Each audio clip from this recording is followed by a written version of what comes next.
Hello ladies and gentlemen, and welcome back to the Journeyman Football Manager with Zebu Nation. And we are back once again with Worcester City.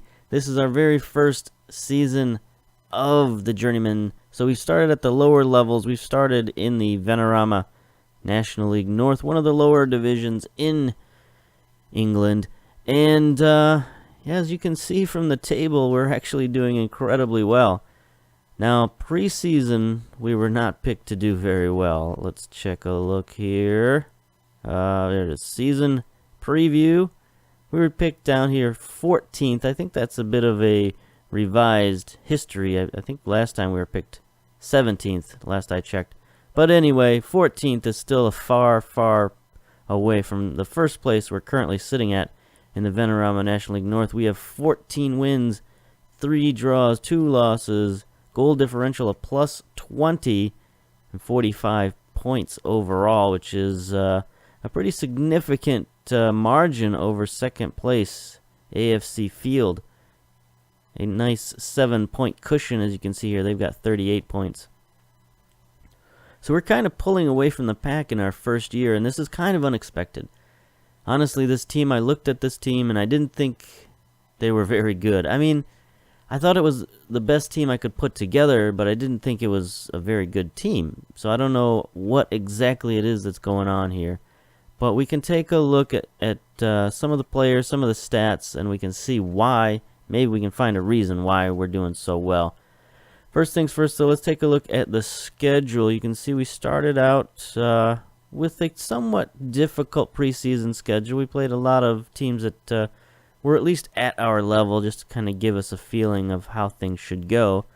But then we just started out the Vanarama regular season with a bang. You know, we went undefeated for the first month, and then most of the second month as well. Our only slip-up coming in the FA Cup second round qualifying, so that wasn't even a league game. It was a cup game, so it didn't really count against us. And then we didn't get our first loss until a 3-0 away loss to Darlington. I think we just kind of hit a wall there and crashed a little bit. Now, since then, we've had a second loss. So it's actually 2 losses in our last 5 games. But, I mean, overall, season-wise, we're playing very, very well. So we can look at the competitions maybe and see what's up here. We can look at some team statistics. As you can see, most goals, we're down to 8th, so it's not like we're really scoring crazy. You know, we've got 29 goals. The leader, Altricum, has 38 goals, and so it's not our offense that's going crazy. Most headers, we're 3rd, so I guess that's pretty good. We're not losing a bunch of headers. Average possession, we're 3rd in possession, 53%.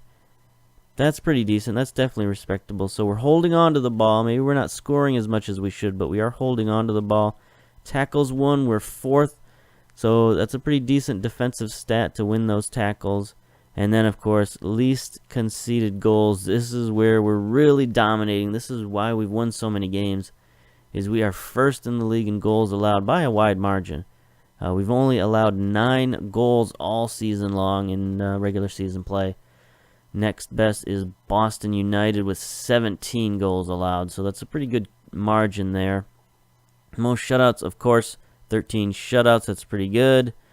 Most fouls, we're not really at the top of the list here. We're down here at 8th, or I suppose tied for 5th with several other teams.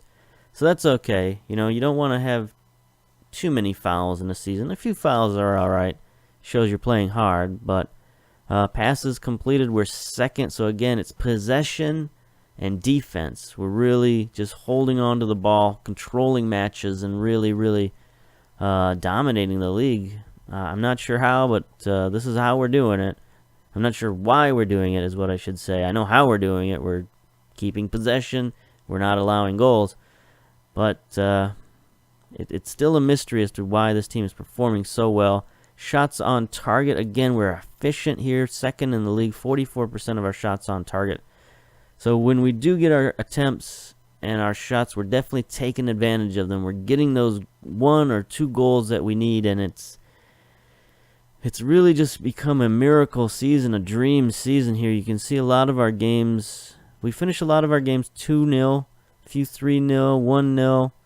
You know, it's not like we're super high scoring. We did get our highest scoring game of the season a few games ago against Stalybridge, 4-0. So, I don't know, we're just putting it all together. And we can take a look at, let's go down the checklist. We'll start at the bottom and we'll go down the checklist. Now that we know what the results are pretty good. Let's take a look at some of the stuff in the background. We'll start with the finances. Finances have been dropping. We're spending money.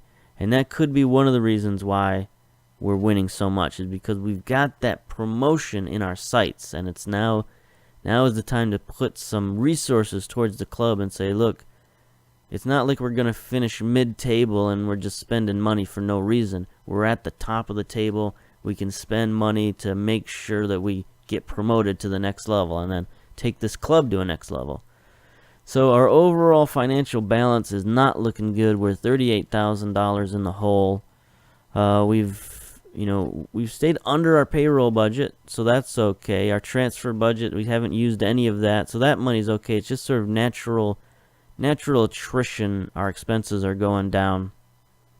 Our expenses are going up, I should say. Player salaries, staff salaries, maintenance, travel costs, things like that are all adding up. So I think promotion for this club is definitely needed. We could actually maybe get some TV money or something like that, and we don't need much money for this club to kind of take the next step. So if we can get any kind of bonuses, maybe we can get bonuses from winning the league, bonuses from getting farther in a cup competition, something like that. We just need or maybe even just rely on the board and say, hey, give us an infusion of cash, and we can take the club to the next level. And of course, since this is a journeyman season, there's always the chance that another club is going to come through and offer us a better job, and we'll just take that job and not really see this through to the next level. But that's kind of what it is to be a journeyman. You do what you can do at that moment, and you don't particularly worry too much about the future. So speaking of the board, we are very secure in their eyes, as I would hope we would be. We're 72%, which is delighted. They haven't offered us a new contract yet. Early in the season, they said, we're going to wait on your contract. That was before we went on this massive win streak. So I bet now if I asked for a new contract, they'd give me a new contract. But at the same time, I'm waiting for a better job offer. So we'll see what happens there.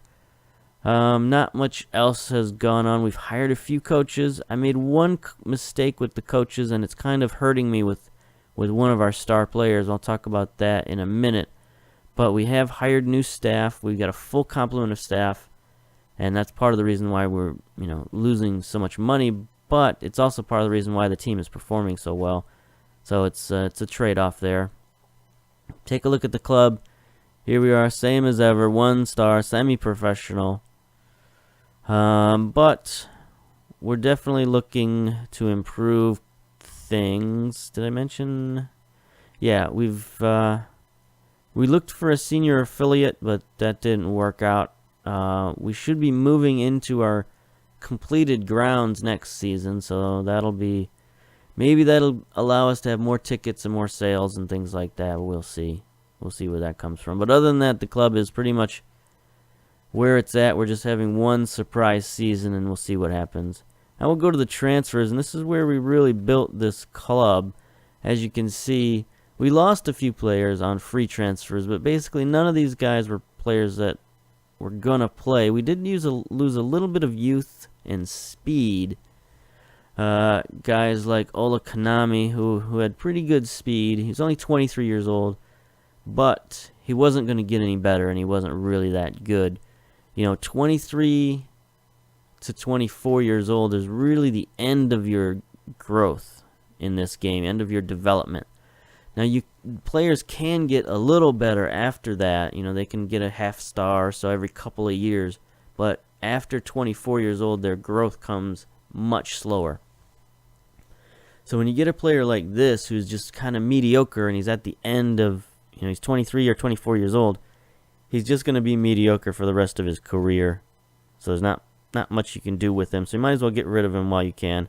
He was making $7,500, so we got just basically dumping salary with most of these guys. Same with Connor Gator, again, 24 years old, decent player, but not really that good. Let him go. Dean Waldron, 20 years old. This guy was a little bit that I didn't want to let him go. He's only 20 years old, but his potential looked tapped out even at 20 years old. He was only valued at $1,000, so let him go at a free, no problem. Jamie Smith, another 20-year-old, another pacey guy, but another guy who'd reached the end of his potential, and let him go on a free. And then Junior English, 31 years old, making $12,500 a year, and really I dumped this guy just to get rid of him because I'd replaced him on the starting lineup, and then I'd also replaced him in the reserve role, so he was playing like in the under 23s and stuff, so it's like, no, there's no reason to pay a guy that much if you're not going to use him. So I tried to get rid of him. Now I've been trying to get rid of more older players, but it just hasn't worked out yet. So now we'll look at the incoming players and some of the players who have really helped build this club. And first on the list is Haman El Fatouri, 18-year-old Libyan. And this is what you want to see from a young player. Look at all those green arrows. This guy is improving day by day. He's improving in every category. And, it's what you want. When you sign a young player and you put him in the lineup, you definitely want to see this kind of growth. And he's getting better, and he's heading towards his potential, so I'm very excited for this guy. Now, originally I brought him in to be a defensive midfielder, and he played there for a little while, but then he got hurt, and he got knocked out of the lineup for a while. So I replaced him at defensive midfielder with another one of the signings that we'll talk about in a minute. And when I brought him back in the lineup, I just didn't have a space for him at defensive midfielder or in the midfield, so I moved him to right back, and he's actually playing pretty good there. And he's getting the playing time he needs at right back, and he's growing, as you can obviously see here. Then Sam Baxter, 22 years old, goalkeeper. He's a reserve player. We haven't gotten much out of him. He's been playing almost exclusively on the under 23s. Josh Williams, likewise a central defender, only 18 years old. He's got some interesting abilities. He's got some pace, determination, marking, and tackling are interesting. But we haven't moved him into the lineup much. He's been playing in the under 18s and under 23s for this guy as well. Dominic Reed, 20 years old. Likewise, we haven't gotten too much out of him, but he's starting to get into the lineup. We're starting to move him in. He's basically now one of our top reserves coming off the bench at that midfield position. He's got penalty taking, which is interesting for a young player. He's not great at anything, but he's got decent stats everywhere: technical, mental, physical. He's got nothing you look at and say, well, that's just terrible. So yeah, he's going to be a good reserve player for us, and hopefully he gets better. The guy with 4 names here, Charles Anthony Weston Hales, 19-year-old striker. He's another guy we bring in as a change of pace. He's got finishing. He strikes the ball very well, so he scores a lot of timely goals as a poacher. He's got that pace and that acceleration that we need, decision-making off the ball. He's got all the stats where it counts. He doesn't necessarily have a wide variety of stats, but where he's got it is where he needs it. And so when we put him in there, he can score goals, and that's what we need out of him. Luke Dobby, he's a fixture in our central midfield, 24 years old. He's one of our highest paid players, $18,750 a year. First team player, ball winning midfielder. He's playing very well this season. He's got very good physical attributes, pretty decent mental attributes. His technical attributes are a little bit behind, but he makes up for it with just the strong physical skills, and he's playing very well. So definitely a top flight signee. Joe Muscat, another guy. He's our left back. And he's one of the guys we built our team around because we need our left back to be an attacking player. He's making $25,000 a year. He's our highest paid player. And he's definitely our most important player tactically. We're building our team around this guy and his ability to get forward, cause disruption in the offensive zone, and then still get back on defense at the same time. So, yes, he's only 18 years old. He's getting somewhat better. We'd like him to improve even more, but, he's getting a lot of playing time, and that should help him out in the future. Joey Johnson, another striker that we signed. He's basically identical to Charles Anthony up there. He's, 13 pace, 13 acceleration, 13 finishing. He's got a little bit of other skills around. He's got some leadership ability. He's got some penalty taking ability, first touch and things like that. So he's basically just an insurance policy, and he's been playing mostly on the under-23s. But whenever somebody gets injured, he moves his way up into either the reserve or the starting lineup role with no problems. And then Kasimba. Interesting player here. This is the guy that I replaced El Faturi with at defensive midfielder. He's got, pace, acceleration, determination, tackling. He's just an interesting player at the defensive midfielder. He's only 5'5", 123 pounds, so he's a little guy. But he's got pretty good technical abilities. He's got that tackling ability. I wish that tackling was, a little bit higher, but at 19 years old, he's got a lot of room left to grow and to improve. And we're only paying him $3,500 a year, so it's not like he's that expensive or anything.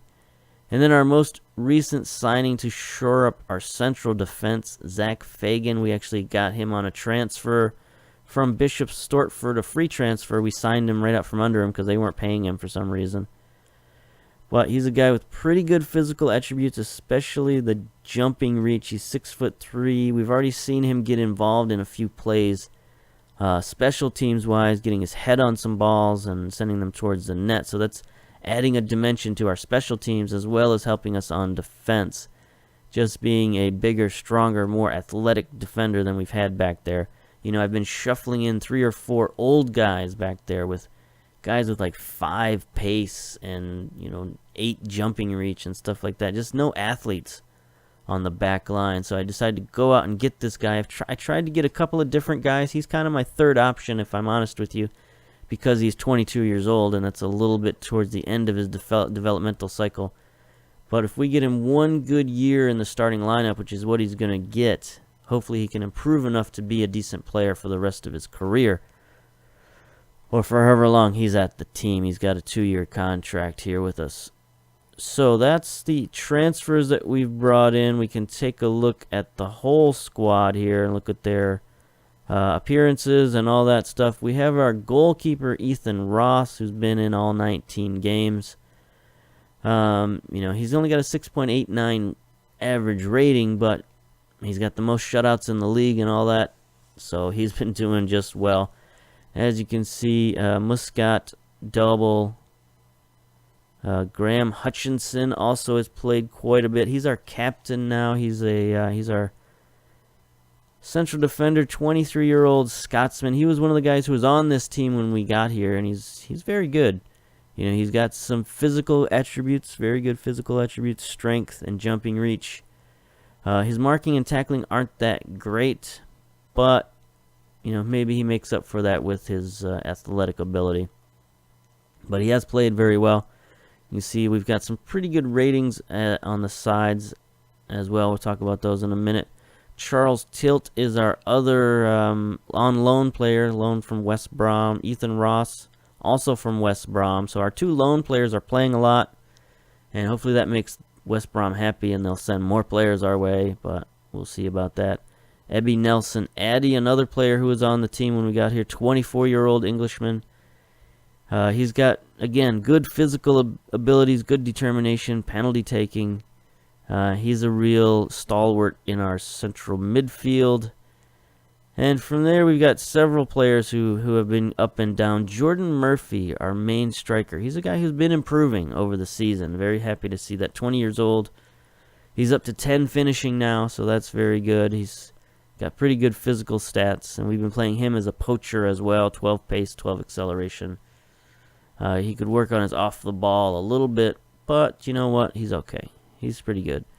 Sam OG, central defender, 31 years old. He's one of those guys that I was playing on the back line, and he's the guy I wanted to replace. Even though he's played decently, I just, I didn't want a guy that old and slow back there on the back line.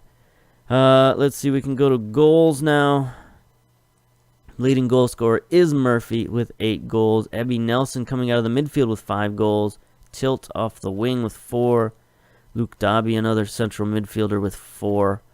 And then our backup striker, Charles Anthony Weston Hales, with 3 goals. Hughes and Keane are other goal scorers. Assist-wise, Luke Dobby, again, you can see he's just having a magnificent year here. 4 goals, 4 assists, 4 goals, 8 assists, 4 players of the match.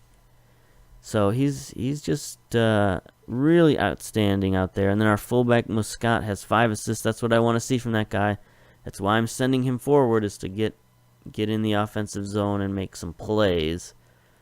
Players of the match, it's pretty much those guys. Hutchinson, our central defender. Addy, our midfielder, in there as well with Dobie and Muscat. Passing percentages. Our defensive midfielder, you love to see that from a defensive midfielder. 86% passing. Interesting. Our reserve striker, 84% passing. Addy, Dobby, also with good passing. So our central midfield is passing very well. Tackling, Addy, Muscat. Galna is a guy who played right back for quite a lot this season. 31 years old, only 5 pace. He's a guy we wanted to get replaced because he was 31 years old and just, falling apart physically. But, he's still effective whenever we put him in there. Just he works on that guile and that experience. And, there's something to be said for having some of these old guys around and keeping up team morale. Let's see, dribbles per game, who cares? Shot percentage, with 100% from our defender, Zach Fagan, who's only played 1 game.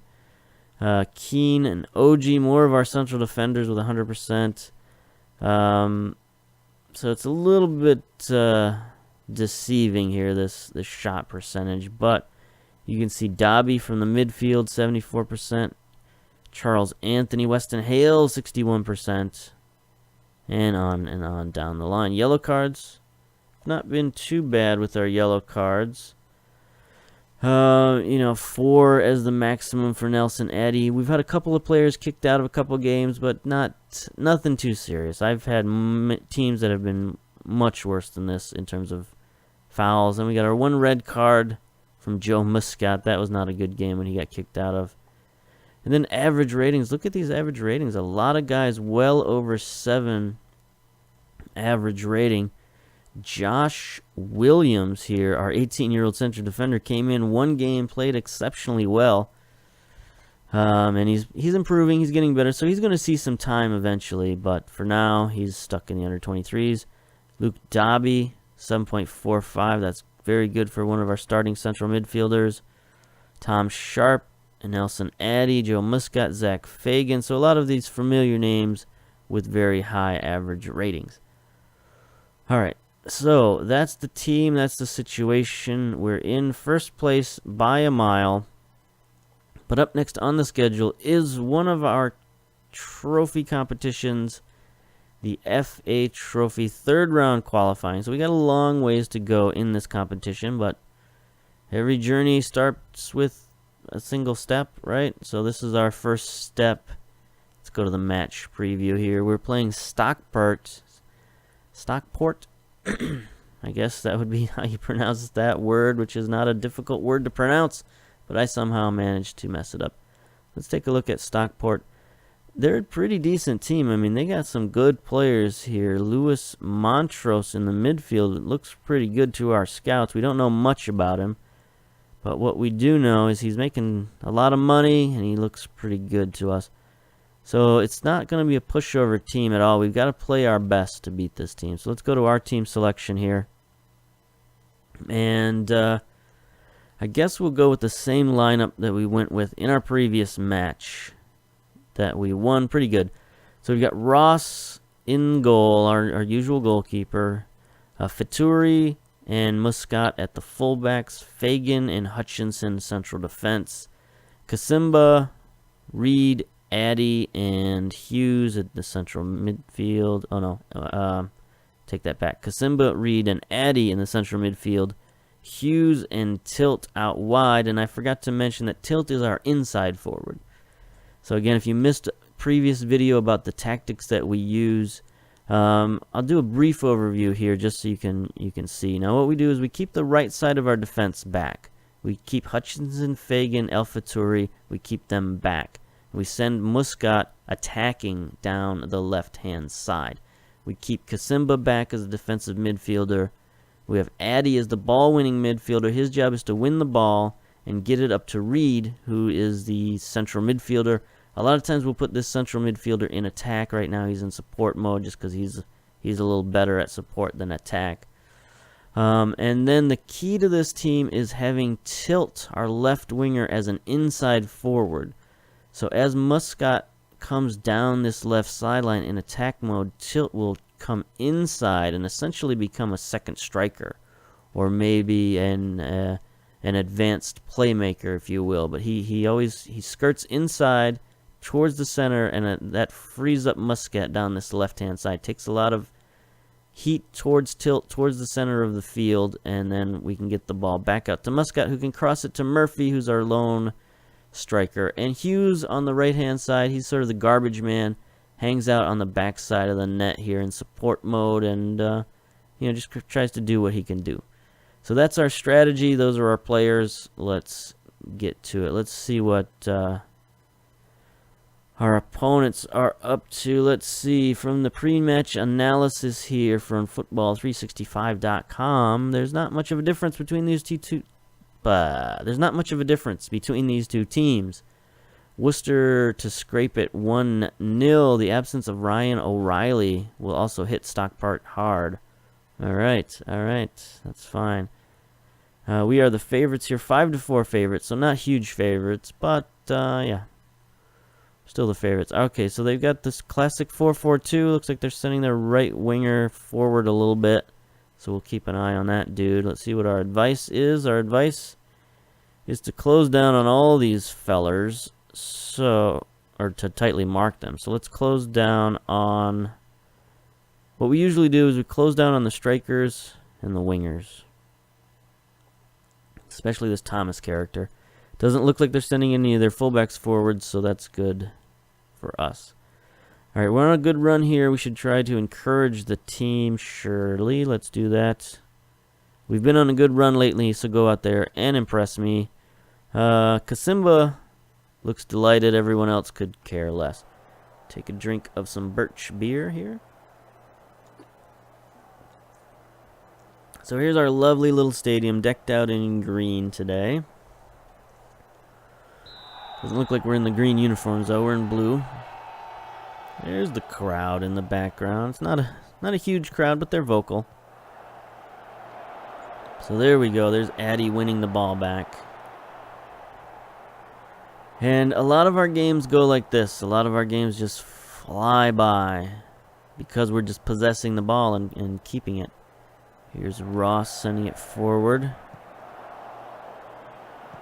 There's El Faturi, can't keep control of the ball. Looks like they're going to get the first attack of the game. 12 minutes in, unless we can win it and get the counter attack. Looks like they're only keeping 2 men back. There's Fagan. He's a big man there in the middle. And there we go, sending it forward to Murphy. He's all alone, 1-on-5. So the defense catches up with him. Addy sends it forward to Murphy. Gets it tackled away. Reed can't catch it. Oh, they're sending it forward, but now we've got a little bit more athletes on defense. And the goalkeeper's able to come up. So in previous matches, he might have beaten our not our goalkeeper, but he might have beaten our central defense back much worse than he did right there. So he's still got work to do in that area, but just having more speed and athleticism back there helps us out. It's Fagan, as you can see, winning a lot of those headers on the back line. We definitely need him there for that.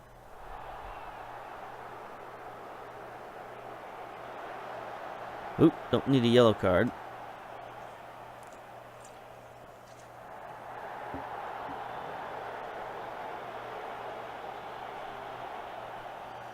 Not a lot happening.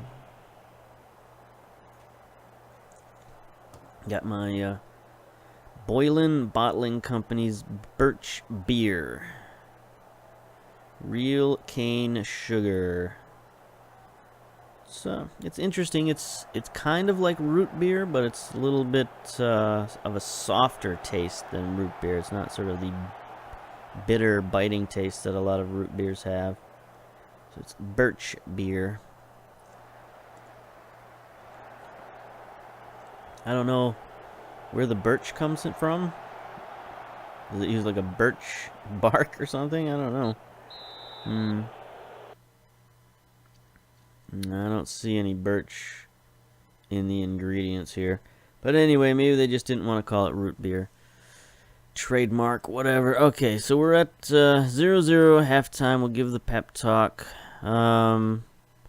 If we can get a goal and make us the favorites to win. So usually our halftime adjustment is very subtle. We just tell them to go out there and be more expressive. You know, at this point, if it's 0-0 at half, I don't go making a lot of radical changes. Just make usually that little change is what I make. And then we'll take a look at the second half and see how it goes. If they get the first goal, then we start making a few more changes. But if we get the first goal, then it's usually lights out.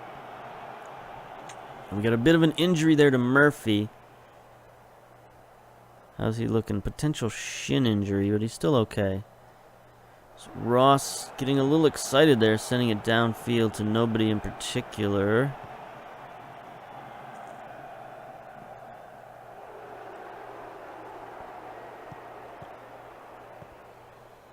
I'm not sure what's going on here. We might need get that steal. Nope. I think we could catch these guys on a counter-attack. Oh boy, he looked offsides, didn't he? Dodgy.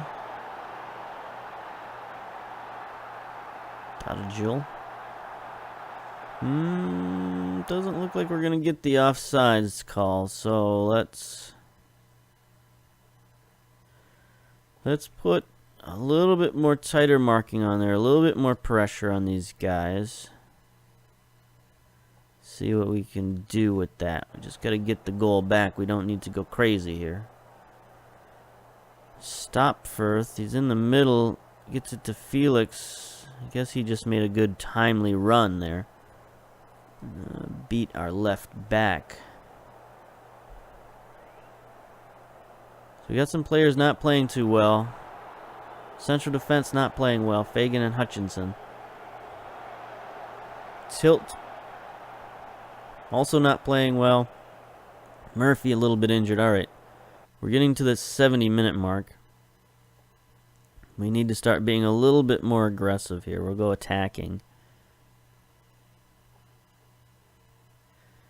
And as soon as this change gets put into effect, we'll make a couple of substitutions. So, let's see. What can we do here? I think we can bring in Johnson for Murphy, get that injury out of there. We could bring in Keane for Kasimba, but Kasimba's not playing particularly well. Hutchinson is playing very poorly. 6-0 rating. So let's get him and his yellow card out of there. Bring in OG. The OG. Fagan, we'll put him at defensive center back. And there we go. Made 2 changes. And I don't know what it is about Hutchinson. He doesn't really like cup competitions. He played pretty poorly in our other cup competition as well. 78 minutes. in. Not much is happening. Let's get stuck in. See what we can do. If we can jar this ball loose at all. Try not to get anybody red carded out of the game. There we go. Reed to Hughes. Let's see if he can get it downfield. He's going to run with it. Not a great idea. Then he just fires it at the goalkeeper.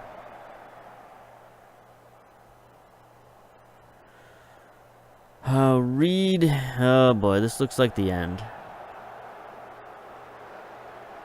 Just, this happens every once in a while as well. We just can't generate anything against a team. And sometimes teams just have our numbers. It hasn't happened much this season, but it does happen in this game for sure. Where no matter what you do, the other team gets a goal, and they just shut the game down, and they control the whole match. And that's pretty much what happened there. So we can be calm and say I'm far from pleased with what I just saw. Who's demotivated? Kasimba's demotivated. Sorry about that, buddy. But you didn't play particularly well. Let's take a look at the analysis. Hutchinson had 31 interceptions for as poorly as he played. He intercepted the ball a lot. Reed, 102 passes. Can't ask for much more than that. Tilt, 92% passing. That's pretty good. Could have asked for more from Hughes. All he did was run a lot. Same thing with Muscat. Neither one of those guys got involved. Or Stryker didn't get involved. 0 chances. They sort of spread things around a little bit. They didn't tackle very well or pass very well. You know, it's not like they didn't dominate, that's for sure. Take a look at the overview. I don't care about that. Stats is what I was looking for. Oop. Got an announcement there on the old telephone. Let's see, ratings-wise. Fagan rated very poorly, so did Hughes. Everybody else was pretty average.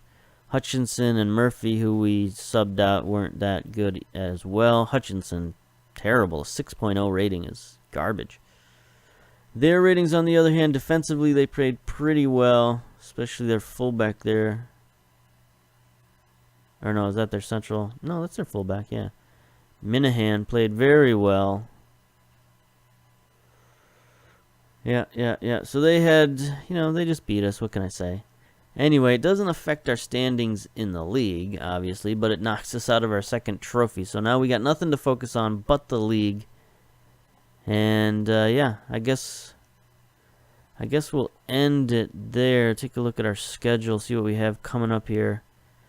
Just more of the same. We got a double header versus one of our rivals, Kidderminster. We got another game against Gloucester, our main rival. We finished the season out. Look at how long this season is, man. It's so many games that we have to play. We finished the season out against this team that's currently in second place, AFC Field. So hopefully that'll be an important game, or at least a meaningful game in some way, shape, or form. We got them coming up next as well. So I think these two games might be important. So we'll come back for the finale, and then we'll see what goes on from there. Or I guess if I get a new job, I'll come back and talk about that as well. So until next time, anything could happen. See you later. Bye-bye.